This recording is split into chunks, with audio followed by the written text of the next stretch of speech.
네, 그럼 오늘의 강의를 시작하도록 하겠습니다.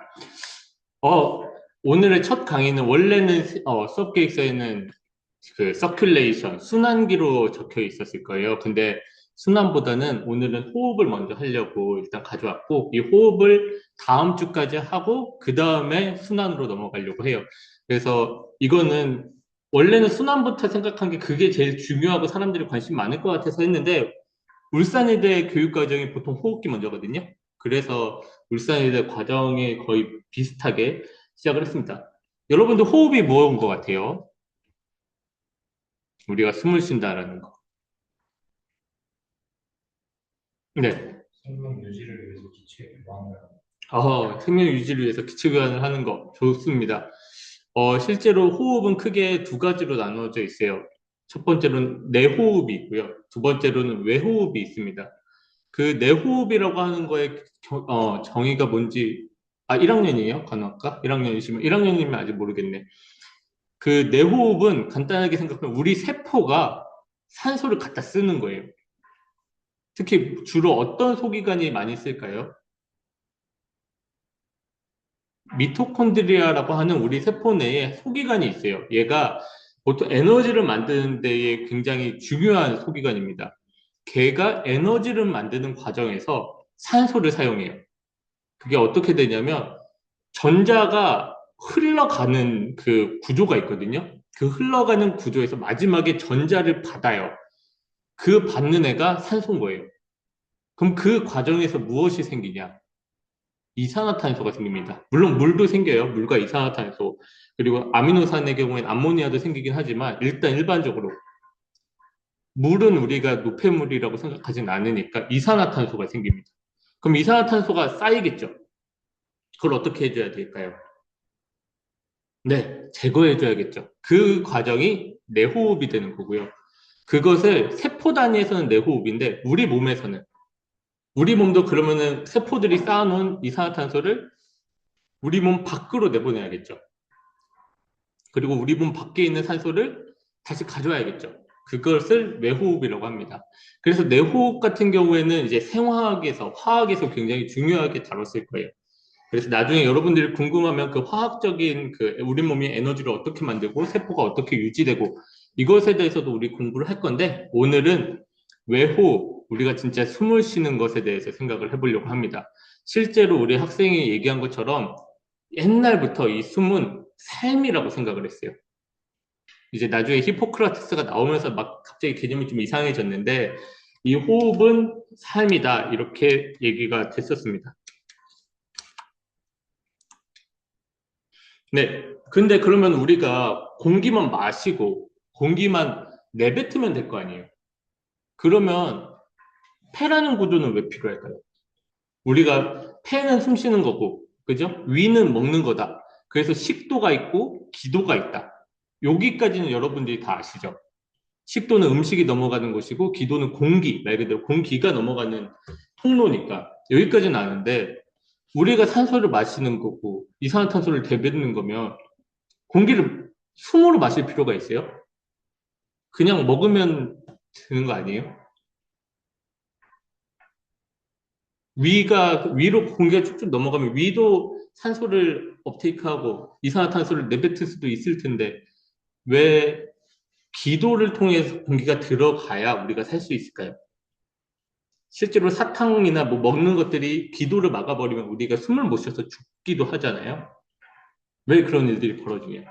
폐는 독특한 구성을 갖고 있어서 그래요. 그 구성이 뭐냐면 기관이 있습니다. 여기 트라키아가 있어요. 우리 몸이 기도로 넘어가면 트라키아가 있고 그게 분지가 돼요, 한번. 그러면 이제 브론커스, 기관지가 됩니다. 브론커스로 나눠지는데 이거를 이렇게 계속 두 번씩 나누거든요. 몇 번까지 나누냐? 23번까지 나눠요. 2의 10승이 얼추 1000이죠. 2의 20승이면 얼추 100만이죠. 거기에 2의 세제곱이 더 곱해져 있으니까 거의 800만 번이 분지가 되는 겁니다. 그럼 그 과정에서 얻는 이점이 무엇일까요? 왜 이렇게 많이 분지를 하게 될까요? 두 가지의 이점이 있어요. 하나는 그래서 우리 폐를 그냥 이게 구라고 해서 풍선이라고 생각을 해봅시다. 그러면 표면적이 0.16제곱미터 정도밖에 안 돼요. 성인의 폐가 한 5.5리터가 공기가 꽉 차거든요. 숨을 최대로 들이마셨을 때 이때가 5.5리터 정도로 봐요. 성인 남성이. 그러면 0.16제곱미터밖에 되지 않아요.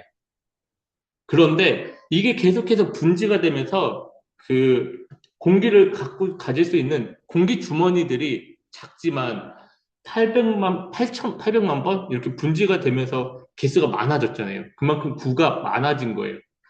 그래서 표면적이 엄청나게 늘어나게 됩니다. 이 표면적은 거의 테니스 코트 넓이에 비슷하다고 해요. 그러니까 이 표면적을 갖고 있는 기관이 폐밖에 없기 때문에 우리가 숨을 먹어가지고 살 수가 없는 거고 숨을 쉬어야지만 우리가 충분히 살 수 있는 공기를 얻을 수가 있고 내뱉을 수가 있게 되는 겁니다. 또 이렇게 여러 번 분지하면서 어떤 효과가 생겼을까요? 이 막이 얇아져요. 막이 두꺼운데 800만 개의 주머니가 있다라고 생각하면은 그 800만 개의 주머니가 엄청 무거워질 거 아니에요. 여기가 그럼 폐가 엄청 무거울 텐데 여러분들 허파 드신 분들이 대부분이겠지만 안 드셨어도 보긴 봤죠? 순대시키면 나오니까 되게 말랑말랑하고 야들야들 하잖아요. 이게 멤브레인이 얇아서 그렇습니다. 얇으니까 어떻게 돼요? 공기가 그 얇은 막을 뚫고 우리 몸으로 들어올 수가 있는 거예요. 만약에 막이 없다. 막이 없고 그냥 공기가 들어마시는 대로 우리 몸에 들어왔다. 그러면 무슨 문제가 생길까요? 그 막은 꼭 있어야 돼요. 왜냐하면 이 폐의 주머니는 그냥 외부 환경이랑 똑같은 거예요. 외부 환경의 공기가 우리 몸으로 들어온 거지만 어쨌든 이 막까지는 외부 환경과 똑같단 말이에요. 그러면 우리가 원하지 않는 것들도 다 몸속으로 들어와 버릴 수 있겠죠. 대표적으로 뭐가 있을까요? 뭔지. 네, 먼지. 미세먼지 같은 경우에도 2.5pm이라고 해요. 사이즈가 그 정도 되는 사이즈는 우리 폐포까지 갑니다. 그래서 미세먼지가 크면 보통 여기 코에서 다 걸리고 입에서 다 걸리고 너무 작으면은 그 기관지가 우리 항상 점액질을 만드니까 끈적끈적 하잖아요. 그래서 거기에 다 달라붙어요. 딱 그 애매한 사이즈가 있어요. 폐포까지 가는 애매한 사이즈. 그게 보통 2.5pm 정도 얘기를 하는데 그럴 경우에는 폐포까지 가버리면 이 막이 없을 때 우리 몸으로 그냥 흡수되겠죠. 또 뭐가 있을까요? 매연 같은 것도 있을 수 있고 이건 또 이제 뒤에서 비슷한 얘기들이 나올 거예요. 오늘은 어찌 보면은 금연 프로젝트일 수도 있는데, 네. 그 외에도 막 균 같은 것들이 들어올 수도 있고, 곰팡이들이 들어올 수도 있고, 그러니까 막은 있어야 되죠. 근데 막은 있어야 되는데, 이 막이 두꺼우면 어떻게 돼요? 공기가 이동하지 못해요. 그래서 이 막이 또 있긴 있어야 되는데 얇아야 되는 거예요. 그것을 가질 수 있는 구조가 폐의 구조가 되는 겁니다. 근데 여기서 특이한 사항은 우리가 여기 트라키아랑 브론커스 기관과 기관지에는 카틸리지라고 연골이 있어요. 그래서 여기도 대표적인 여기 남자들은 이렇게 목젖이 나온다 그러잖아요. 이게 대표적인 그 기관에 있는 연골인데 그래서 드라마 같은 거 보면 숨 못 쉰다고 할 때 이렇게 막 여기 목 째는 거 혹시 본 적 있으세요? 네, 기관 삽입술은 이제 그것도 똑같은데 이제 전문적인 거고 그리고 기관 삽입술은 보통 입으로 해요. 여기를 그것도 뭐 트라키오스토미 그렇긴 한데, 딱 여기 카틸리지가 있고, 이 카틸리지가 있고, 요 사이를 째는 거거든요. 그래서 원래 이렇게 연골이 있어요. 이 연골이 있다는 얘기는 줄어들지도 않고, 늘어나지도 않고, 이 구조를 유지하겠다는 뜻이죠. 근데 오늘 강의에서 여러분들에게 강조하고 싶은 거는, 한 한 열 번째 분지? 요 정도부터, 열 번째 분지 정도부터는 이 연골이 없어요. 그럼 어떻게 될까요? 제가 오늘 금연 프로젝트라고 말씀드렸으니까 이 이게 되게 중요해요. 이따가 금연 얘기할 때. 주변의 압력이 높아지면 그대로 줄어버리고요. 반대로 주변이 좀 잡아당기면 늘어나요. 그래서 늘어나면 공기가 더 잘 들어올 수 있겠죠? 줄어들면 공기가 못 나가게 돼요. 그 구조가 됩니다. 여기는 그래서 주변 압력에 의해서 약해집니다. 10번째 정도 분지부터. 가뜩이나 얇은 기관지, 10번째부터만 해도 벌써 1000번 분지된 거니까 굉장히 얇거든요. 거기에서 조금만 눌러도 줄어들어 버리고 조금만 잡아당겨도 늘어나는 이 성질이 뒤에서 굉장히 호흡을 하는데 중요한 역할을 합니다. 그래서 결과적으로 이 폐포까지 가면 여기에서 이제 공기의 교환이 일어나게 되는데요. 이 폐포는 무엇으로 구성되어 있냐? 우리가 공기만 들어간다고 해서 무슨 의미가 있겠어요? 그죠? 우리가 산소를 가지고 오는 애들이 필요하고 이산화탄소도 뱉을 애들이 필요하죠. 그걸 보통 뭐가 하죠? 산소를 가지고 오는 건 아마 여러분들 잘 알 텐데. 뭐, 그렇죠. 헤모글로빈. 헤모글로빈이 어디 있어요? 결국 적혈구. 그래서 적혈구는 헤모글로빈 때문에 빨간색을 띠고, 그 헤모글로빈이 많은 게 빨간색을 띠니까 적혈구, 레드 블러드 셀, RBC라고도 하죠. 걔가 이제 산소를 가져와야 돼요. 근데 걔가 어디 있어요? 적혈구가? 혈관에 있죠. 그래서 그, 페포는 혈관과 이 페포 공기가 들어가는 그 알베올라, 요게 원래 요 막을 이제 류모사이트라고 하는데 폐세포, 류모사이트라고 하는데 요걸로 구성이 되어 있습니다. 물론 여기에다가 얘네들을 막 연결시켜주는 커넥티브 티슈나 뭐 매트릭스 이런 것들이 있는데 그것까지는 아실 필요 없고 그 공기를 받아줄 주머니와 그 근처에서 공기를 순환시켜줄 혈관이 있어야 된다는 거죠. 그럼 이 혈관은 어떻게 구성이 되어 있냐? 이 대부분의 혈관, 특히 알베올라까지 가는 혈관은 어디에서 나오냐면 우심실에서 나옵니다. 우리 몸의 가장 큰 특징, 그 서큘레이션에서 정말 우리 몸에서 중요한 거는 이 좌심실과 우심실이 나눠져 있다는 거예요. 혹시 좌심실과 우심실이 어떻게 다른지 설명하실 수 있는 분 있을까요? 이게 생물 혹시 고등학교 때 배웠으면 아마 들었을 텐데 안 배웠어도 네 한번 선생님 좌심실은 그 피를 온몸으로 보내는 역할이고 말씀 우심실은 피를 폐로 보내는 맞습니다. 정확하게입니다. 그래서 이게 순환이 구분되어 있다는 게 우리 몸의 큰 특징이에요.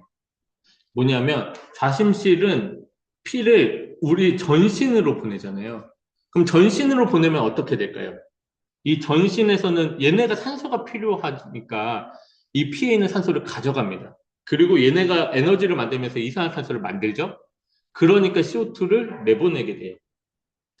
그러면은 여기 전신으로 갔다가 나온 혈액은 산소의 농도는 떨어져 있을 거예요. 그리고 이산화탄소의 농도는 높아져 있겠죠. 그래서 산소의 농도가 높고 이산화탄소의 농도가 낮은 것을 동맥혈이라고 하고요. 동맥에 있는 피가 아니에요. 동맥혈이라는 건 동맥에 있는 피가 아니라 산소가 높고 이산화탄소가 낮은 것을 동맥혈이라고 그러고요. 여기 이제 시스테믹 서큘레이션을 거쳐서 나온 피를 정맥혈이라고 합니다. 이 정맥혈은 다시 똑같지만 정맥에 있는 피라는 뜻이 아니라 이산화탄소는 높고 O2는 낮아요. 이게 뭐 정상적인 수치는 여러분들이 아실 필요는 없고 뭐 100mm 머큐리에서 40mm 머큐리 뭐 이렇게 차이가 나는데 그것까지는 아실 필요 없고 그래서 정맥혈이 우심방으로 들어가서 우심실에서 다시 모입니다. 그럼 여기 얘네들은 다시 좀 산소도 받아야 되고 이산화탄소도 내보낼 필요가 있는 피들이죠. 얘네들이 우심실이 쭉 수축을 하면 풀모너리 아터리, 한국말로는 폐동맥이라는 것으로 가서 폐를 거쳐서 갑니다. 그게 이제 이 알베올라로 오는 거예요. 그러면은 알베올라로 이렇게 거쳐서 내가 많이 갖고 있는 이산화탄소는 폐포 밖으로 내보내버리고 폐포 밖에 많은 산소는 가져오고 오게 되죠. 이렇게 폐포를 거친 다음에 어디로 가냐? 폐동맥으로 들어갔으니까 폐정맥으로 나오게 됩니다. 그래서 이 폐정맥으로 가면 이 폐정맥이 좌심방으로 가는 거죠. 그럼 좌심방으로 가면 다시 온몸으로 우리 그 피를 깨끗하게 됐다라고 하면 좀 그렇긴 한데 어쨌든 동맥혈이 된 피를 우리 몸으로 보내는 역할을 하게 되는 겁니다. 그런데 여기 얘네들은 얇으니까 이게 돼요. 근데 트라키아랑 브론커스 여기는 굵잖아요. 여기 딱 만져지는 것만 해도 일단 만져진다는 것 자체가 굵은 거예요. 이 폐 여기에서는. 그러니까 요거 이미 정맥혈만 여기는 다 정맥혈 낮은 산소만 가면 못 살아남겠죠. 그래서 얘네들은 좀 깨끗한 동맥혈이 필요해요. 동맥혈이. 그래서 이 굵은 기관, 기도, 트라키아랑 브론코스에는 이 동맥혈이 갑니다. 이 동맥혈이 간다는 것은 좌심방에서 대동맥을 타고 간 피 중에 일부가 다시 폐로 간다는 거죠. 여기까지 이해되셨죠? 그 혈관을 브론키얼 아터리라고 합니다. 기관지 동맥. 근데 솔직한 얘기로 한글로는 제가 틀릴 수 있어요. 이게 저도 항상 영어로만, 그래서 시험 문제 낼 때 제가 의대생들한테는 한글로 내고 여기서는 영어로 낸다고 했잖아요. 용어만 영어입니다. 진짜 뭐, 모든 말을 영어로 쓰는 건 아니고. 그때 저도 한글 검색합니다. 브론키얼 아터리가 한글이 뭐야. 이런 거 검색합니다. 어쨌든, 그렇게 서플라이가 되고요. 그래서 이렇게 서큘레이션이 유지가 되는데, 그러면 결과적으로 어떤 현상들이 나타나느냐? 지금까지 얘기한 것처럼 우리 시스테믹 서큘레이션, 우리 온몸으로 간 피에서 이산화탄소를 쭉 받아요. 그러면은 원래는 우리 몸으로 가기 전, 좌심실에 있을 때는 CO2가 40mm 머큐리 단위인데 그거 모르셔도 됩니다. 그냥 수치만 40이었는데 이 시스테믹 서큘레이션을 거치고 난 순간 46이 돼요. 6만큼 늘어나요. 정확한 수치까지도 기억하실 필요는 없습니다. 그냥 늘어난다는 것만 기억하세요. 그러면 그게 다시 폐로 가는 거죠. 이 과정에서 우심실을 한번 거치는 거죠. 심장을 거쳐서 우심실에서 여기 가면 CO2를 폐포 밖으로 다 필요한 만큼 내보냅니다. 근데 다 내보내진 않아요. 언제까지? 이 폐포의 이산화탄소와 우리 몸의 이산화탄소의 농도가 똑같을 때까지. 왜 똑같을 때까지 내보낼까요? 확산. 그렇죠. 내보내는 게 아닌 거예요. 확산으로 그냥 농도 경사에 의해서 내보내지는 겁니다. 내보내지는 거예요. 이게 왜 40이냐? 우리 대기압의 이산화탄소는 0.3%밖에 없는데 그걸 얘기하면 또 복잡해지기 때문에 데드 스페이스가 이런 피지올로지 되게 복잡한 게 있는데 그거는 의대생분들은 본과 때 배우시고 그냥 우리 일반적인 분들은 그 정도까지는 아실 필요 없고 어쨌든 확산에 의해서 나가는 거기 때문에 폐포에 있는 이산화탄소와 동일한 농도가 될 때까지 나간다. 확산이다. 그렇게만 알고 계시면 돼요. 산소도 마찬가지입니다. 산소도 어 이제 우리 몸을 거치고 나면 40까지 떨어져 있어요.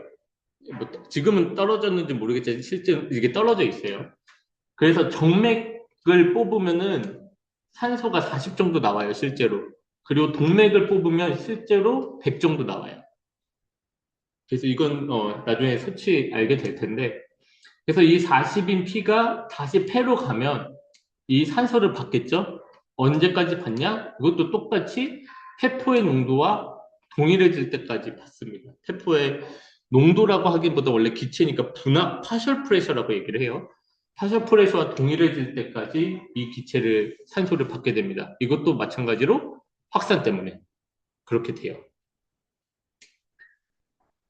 그러면 그게 다시 100으로 충전돼서 우리 몸을 돌면 그 필요한 만큼 또 40만큼 쓰게 되는 거죠. 이렇게 우리 몸은 산소를 받고 이산화탄소를 내보내는 과정을 합니다. 오늘 PPT에서는 빠졌지만 그럼 이 산소를 받을 때 중요한 역할을 하는 게 아까 헤모글로빈이라고 했죠? 그냥 헤모글로빈이 없다면은 이 산소가 분압에 의해서 녹는 양밖에 우리 몸으로 못 가져와요. 근데 산소가 생각보다 물이 잘 안 녹거든요. 그 필요를 채워주는 게 헤모글로빈. 그러면 오늘은 제가 호흡을 하는 거를 말씀드린다고 했으니까 우리가 공기가 들어와야 되고 공기가 나가야 되잖아요. 그걸 어떻게 하는지를 알아보려고 해요. 어떻게 하냐면 일단 여러분들이 보일의 법칙에 대해서 좀 알아야 되는데 그건 이따가 영상, 보일의 법칙이 혹시 뭔지 설명할 수 있는 분? 보일의 법칙. 중학교 때 배우긴 했거든요. 그, 네, 간호대 의대 아니어도 배우기는 했는데 아마 충분히 까먹을 수 있는 시기죠. 그 중3 때 보통 배우나 중2 때 배우나 그랬을 거예요. 보일의 법칙이 뭐냐? 간단하게 생각하면 주사기가 있어요. 주사기 끝을 막아요. 그러고 누르면 눌려지죠. 눌려지거든요. 그 우리가 누른 만큼 부피가 줄어들어요. 그게 보일의 법칙이에요. 간단하게 말씀드리면 그 현상으로는 그렇고 간단하게 말씀드리면 또 기체의 양이 만약에 똑같아요. 압력이 두 배가 되면 부피가 반으로 되는 거고 압력이 반이 되면 부피가 두 배가 되는 게 보일의 법칙입니다. 그러니까 공기의 양이 똑같을 때 부피가 커졌다. 그러면은 압력이 어떻게 된다는 거예요? 줄어든다는 거고 반대로 부피가 작아졌다. 그러면 압력이 높아진다는 거예요. 그리고 공기는 어디에서 어디로 흐르죠? 이거 너무 당연한 얘기인 건데, 네, 압력이 높은 곳에서 낮은 곳으로 흐르게 되는 거예요.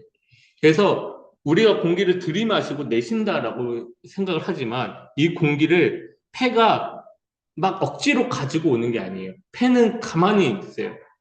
근데 뭐가?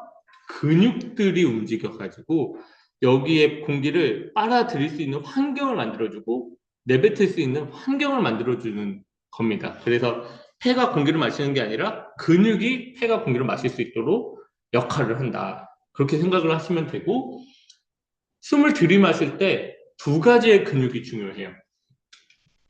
하나는 제가 이걸 한글로 안 썼네요. 죄송해요. 하나는 다이아프램, 횡격막입니다. 횡격막 혹시 들어보신 분? 횡격막 들어봤고. 그, 소고기로 따지면 어느 살이죠? 제가 알기로는 안창살. 돼지고기로 따지면 갈매기살이 횡격막입니다. 네. 그래서, 틀릴 수도 있어요. 그 틀리면은 정정해 주세요, 나중에.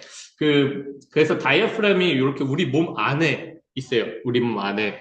그래서 얘가 수축을 하면 얘가 밑으로 내려갑니다. 얘가 밑으로 내려가요. 그러면은 위에 있던 게 내려가니까 여기 우리 체스트의 부피가 어떻게 돼요? 커지게 되죠. 그래서 다이아프램은 횡격막을 수축을 하면 공기를 들이마시게 해줍니다. 부피가 커져서 압력이 낮아지니까 대기압이 더 높아진 거죠. 여기 밖에 있는 공기가 우리 몸 안보다 높으니까 자연스럽게 공기가 들어오게 돼요. 또 하나의 근육이 있습니다. 이게 뭐냐면 익스터널 인터코스탈 머슬이에요. 익스터널 인터코스탈 머슬은 우리 갈비뼈 사이에 있는 근육들입니다. 갈비살이에요. 근데 갈비살이 두 개의 층 혹은 세 개의 층으로 있거든요. 그 중에 바깥쪽에 있는 그래서 외늑간근이라고 해요. 외늑간. 이게 익스터널이 바깥이라는 뜻이고요. 인터가 사이. 그래서 사이간자인 거고 코스탈이 갈비. 그래서 외늑간근이 되는 건데 얘는 무슨 역할을 하냐? 얘가 수축을 하면 이 가슴이 어떻게 되냐면 앞으로 위로 올라갑니다.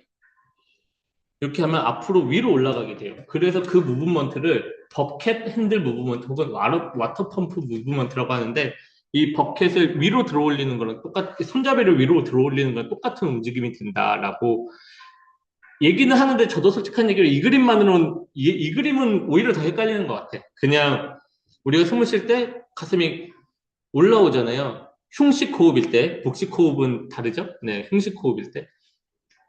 이 가슴을 위로 올려주는 머슬이 익스터널 인터코스탈 머슬이다. 그래서 이렇게 두 가지가 중요합니다. 그 외에 또 이 가슴을 좀 들어주는 근육들이 몇 개 있어요. 하나가 뭐냐면 스칼린 머슬과 SCM 머슬인데 SCM이에요. N 아니고 죄송합니다. M입니다. 그 SCM 머슬은 요 근육이에요. 이렇게 사람들 돌릴 때 여기 딱 튀어나오는 그 근육이 있거든요. 여기 여러분 이거 목 돌리면 이렇게 나오는데 이렇게 쭉 나오는 근육들이 있어요. 이거는 평소에는 호흡하는데 수축하진 않아요.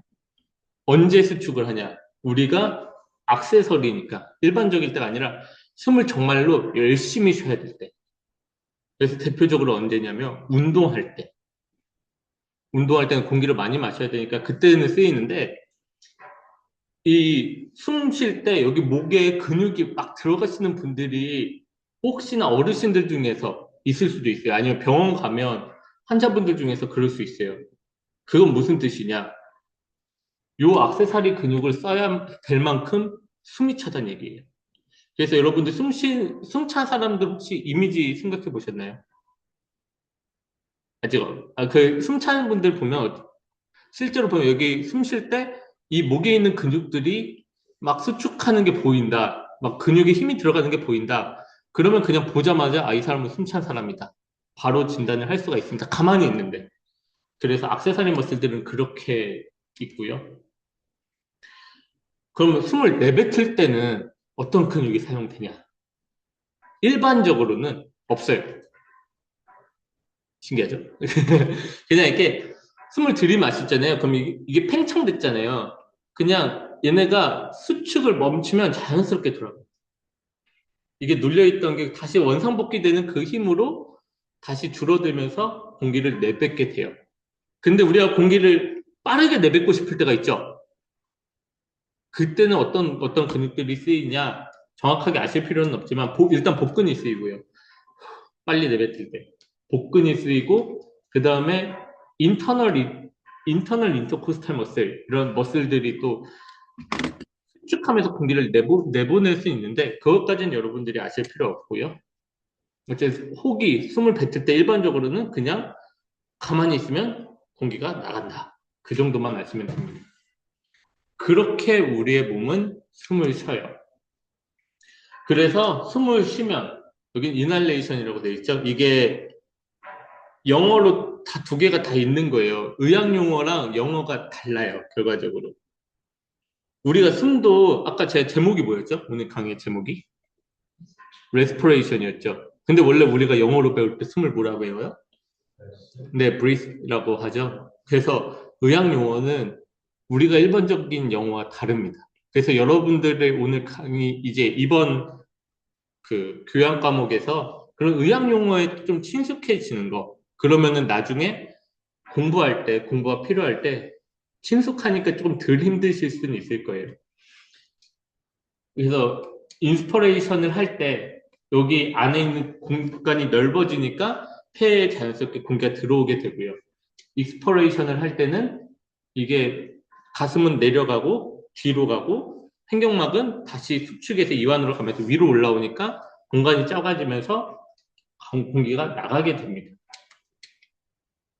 그래서 이 보일의 법칙을 자연스럽게 보일의 법칙이 적용된 그 원리에 의해서 우리 몸이 숨을 쉰다라고 생각을 하시면 되고요. 그래서 실제로 사이클, 숨을 쉴 때 어떻게 압력이 바뀌냐. 우리가 숨을 뱉은 상태에서 가만히 있다고 해봅시다. 가만히 있다는 얘기는 우리 몸의 폐포 기준으로 보면 폐포와 대기압이 똑같다는 거예요. 똑같으니까 공기가 안 흐르는 거죠. 그 상태에서 이제 여기를 마이너스로 만들고 싶어요. 공기를 들이마시려면 얘가 대기압보다 작아져야 되잖아요. 그러면 여기 흉곽이 넓어지겠죠. 흉곽이 넓어지니까 이 흉곽에 있는 압력이 낮아진 겁니다. 이것도 다 원래 의미는 있어요. 이건 나중에 배우시면 되고 그렇게 낮아지게 되면 이게 부피가 커져 있겠죠. 그 커져 있는 상태에서 공기가 들어오게 되고요. 이 들이마신 상태에서 또 멈춰요. 그럼 폐포의 압력은 0이 되는데 이 부피는 커져 있는 상태로 유지가 되겠죠. 그리고 마실 때는 반대로 얘가 여기 이 부피가 작아지면서 얘 압력이 커질 거고 이 폐포의 압력은 양수가 될 겁니다. 그렇게 나가게 되죠. 그렇게 우리의 몸은 사이클을 돌면서 숨을 쉬고 있어요. 그러니까 가볍게 우리가 근육이 수축하면서 근육이 이완하면서 공기가 들어갔다 나왔다 하고 있다는 겁니다. 그러니까 숨을 쉬는데 근육이 굉장히 중요하다는 거예요. 이게 무슨 논문이냐면 자마라는 저널에 실린 건데 미국 의사학회지예요. 미국 의사학회지 우리 의학에서 제일 유명한 논문 저널이 세 개가 있습니다. 하나가 NEJM이라고 하는 게 있고요. 또 하나가 란셋이라고 하는 게 있고 그 다음 하나가 자마입니다. 그만큼 매우 유명한 저널이에요. 거의 공식적으로 여기에 논문이 실리면 거의 교과서로 갈 수도 있는 수준이다. 근데 이게 뭐냐? 십자가에 사람이 죽을 때 어떻게 죽었을까요? 왜 죽었을까요? 그거를 분석한 논문인데 왜 죽었을 것 같아요? 이거 뭐 영어 잘하시는 분들 읽으실 수 있겠지만 일단 읽지 말고 왜 죽었을까요? 십자가에서. 십자가가 뭔지는 다 아시죠? 네, 십자가에서 매달려 있을 때 사람이 어떻게 죽었을까? 동맥이 네, 상처 입으니까 그걸로 인해서 몸에 상처 부분이 안 동맥이 상처 입으니까 그거는 맞아요. 동맥이 상처 입으니까 피가 많이 쏟아졌겠죠? 그래서 죽었을 수도 있어요. 그거를 뭐라고 하냐면 여기에서 보면 하이포볼레믹 샥이라고 있고요. 하이포볼레믹 샥. 피가 많이 흘러가지고 사람이 죽는 거를 볼륨이 적어졌다. 하이포는 적다라는 뜻이고 하이퍼는 많다는 뜻이거든요.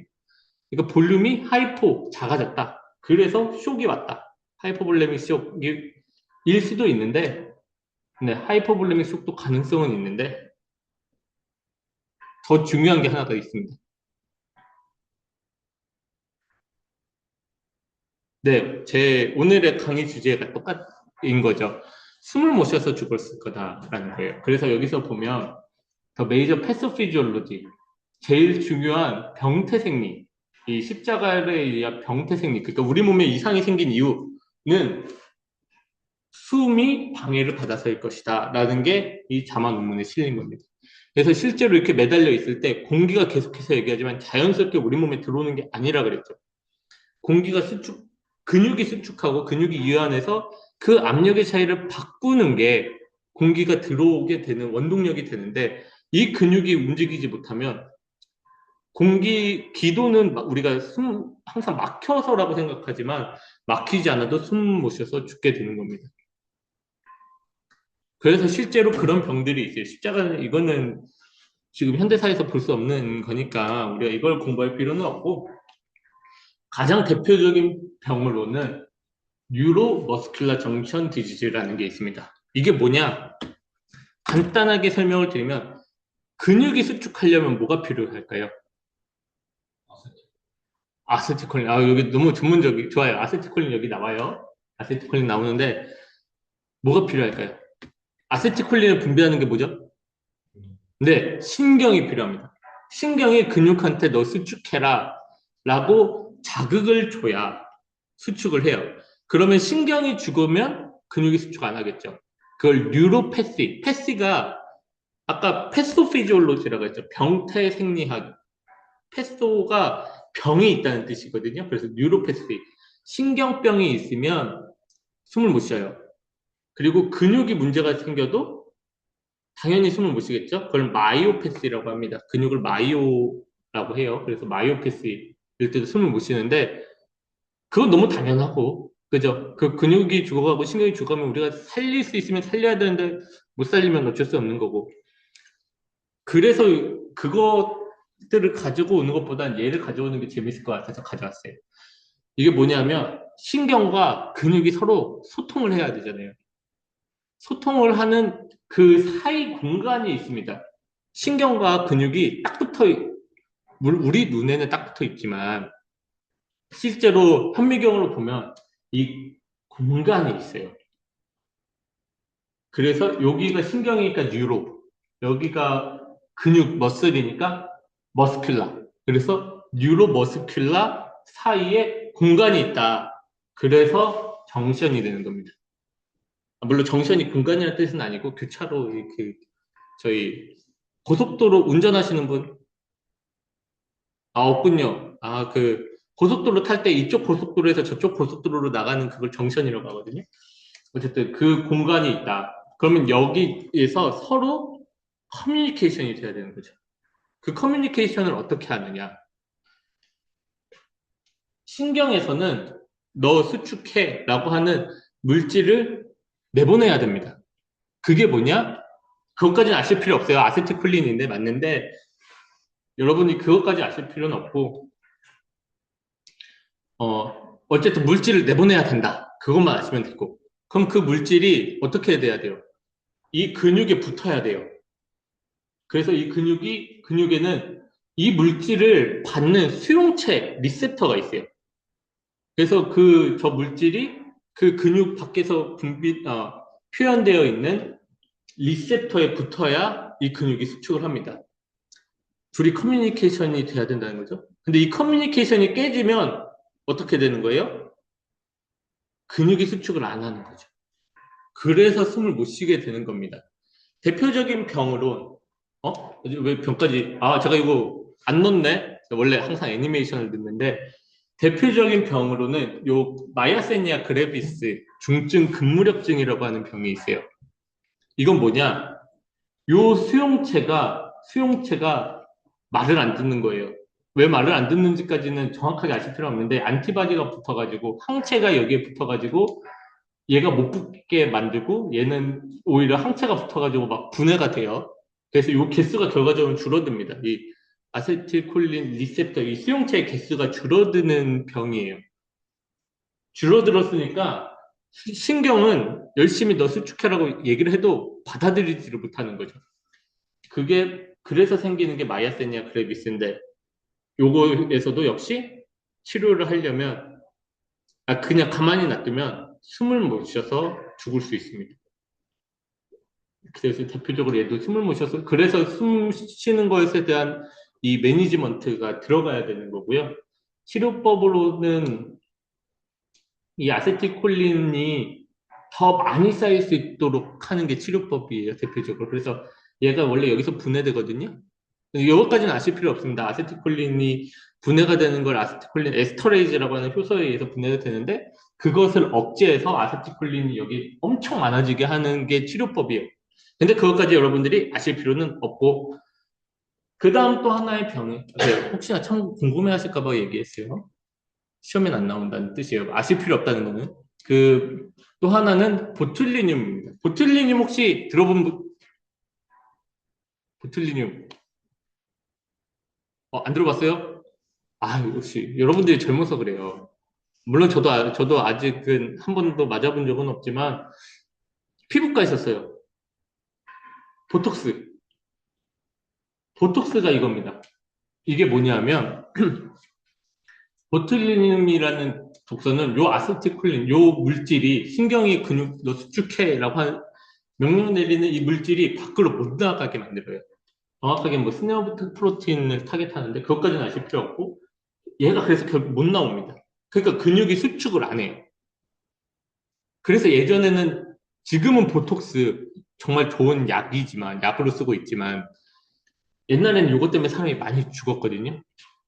죽은 이유가 똑같습니다.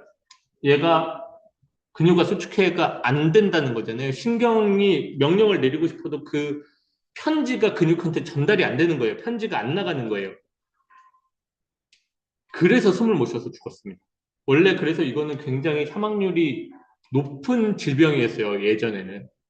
근데 이것을 적당한 농도로, 정말 안전하고 적당한 농도로, 낮은 농도로 희석시켜서 우리 몸의 피부에 주사하니까 근육이 수축을 안 하죠? 그러니까 뭐가 만들어질 리가 없어요? 주름살이 만들어질 리가 없어서 주름살을 피는데 지금은 사용하고 있습니다.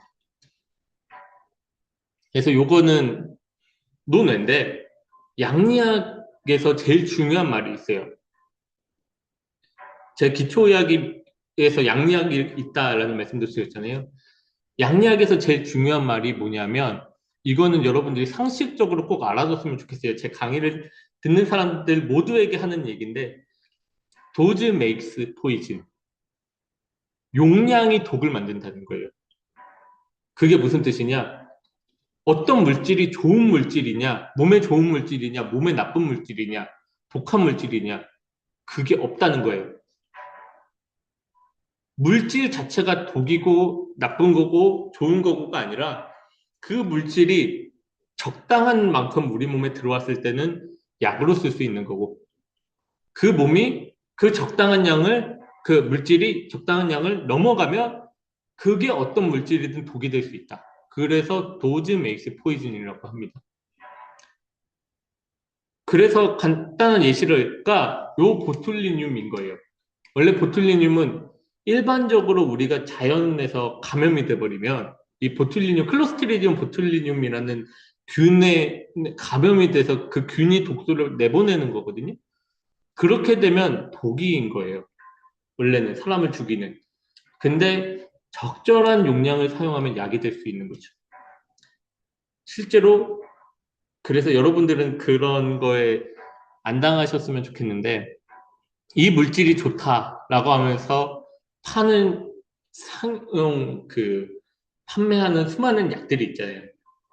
그 약들을 볼 때 이 관점으로 보셨으면 좋겠어요. 이 물질이 좋으냐 안 좋으냐가 아니라 이 물질이 좋은 농도가 어느 정도고 이 약이 그 농도 안에 맞냐 이거를 보셨으면 좋겠습니다. 물도 많이 마시면 죽어요. 그죠? 물이 아무리 건강에 좋다 그래도 많이 마시면 죽습니다. 적게 마셔도 죽지만. 그걸 꼭 기억해 주시면 좋겠고, 또 하나의 병이 있어요. 보툴리늄을 배우면은, 이건 자연스럽게 또 같이 배우면 좋잖아요. 테타노스입니다. 테타노스는 한글로는 파상풍이죠. 파상풍 혹시 들어보셨나요? 파상풍 왜 들어봤어요? 우리 군대 혹시 다녀왔어요? 군대 다녀왔으면 들었을 것 같은데? 주사 그죠? 군대에서 훈련소에서 무슨 주사 맞히죠? 예방접종으로? 제가 기억하기로는 뇌수막염이랑 그 다음에 TD 접종이라고 파상풍 접종을 맞아요. Tdeb이었던 것 같아요. Tdeb. 그래가지고 실제로 파상풍 주사 그 T가 테타누스예요. 그래서 파상풍 주사를 군대 가면 맞습니다. 원래는 일반적으로 10년에 한 번씩 맞으라고 해요. 그래서 예방접종이 있습니다. 근데 예방접종이 있다는 얘기는 이거에 걸린 환자가 아직도 있다는 얘기죠. 아무도 없으면 이거 예방접종 맞을 필요 없잖아요. 실제로 저도 이제 서울시에서 2년 역학조사를 했을 때 서울시 전체에서 2건이었나 3건이었나 신고가 들어왔고 조사를 했었어요, 실제로. 이 파상풍은 뭐냐? 우리가 왜 괴롭냐? 화나신 게 아니에요. 이 표정이 지금 이거 논문에서 가져온 겁니다. 화난 표정이 아닌 거예요. 뭐냐면 근육이 수축을 하잖아요. 그러면 얘를 또 풀어라. 너 근육 이제 그만 수축해라라고 하는 억제성 신경, 이니비터리 뉴런이 있어요. 그 이니비터리 뉴런이 작동을 못 하는 거예요. 화상풍은. 그럼 어떻게 돼요? 수축하면 계속 수축하고 있는 거예요. 그래서 온몸의 근육들이 다 수축하고 있는 겁니다. 그래서 턱관절이 계속 수축하고 있어가지고 이 표정이 나오는 거예요. 이것을 리도스, 뭐라고 하는데, 어쨌든 제가 갑자기 영어가 기억이 안 나네. 네, 이런 턱관절이 계속 계속 수축하게 되는 거고, 이렇게 등이 심한 경우에는 활처럼 휩니다. 이것도 계속 온몸이 수축해버려가지고 이 상태가 돼버리는 거예요.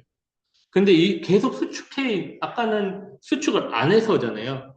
이거는 계속 수축만 하고 이완을 안 해가지고 결과적으로 숨을 못 쉬어요. 그래서 요 얘기가 나온 겁니다. 요거는 여러분들이 나중에 참고해서 보시면 되고, 이게 중요한 게 아니라, 어, 심할 경우에는 계속 스파즘, 근육이 수축하고 있어가지고, 스파즘이 수축이란 뜻이거든요. 경축이란 뜻이 더 정확한데, 계속 수축하고 있어가지고 하이포 벤틸레이션. 벤틸레이션이 공기가 들어왔다 나갔다를 벤틸레이션이라고 해요. 그게 잘 안 된다. 아까 하이퍼 말씀드렸죠? 하이포는 적은 거, 하이퍼는 많은 거. 그래서 벤틸레이션이 적더라. 계속 수축하고 있으니까 숨을 못 쉬는 거죠. 그래서 우리가 숨을 쉬는데 이 근육이 굉장히 중요한 역할을 한다. 라는 것을 기억하셨으면 좋겠고, 일단은 여기서 쉬는 시간을 갖도록 합시다.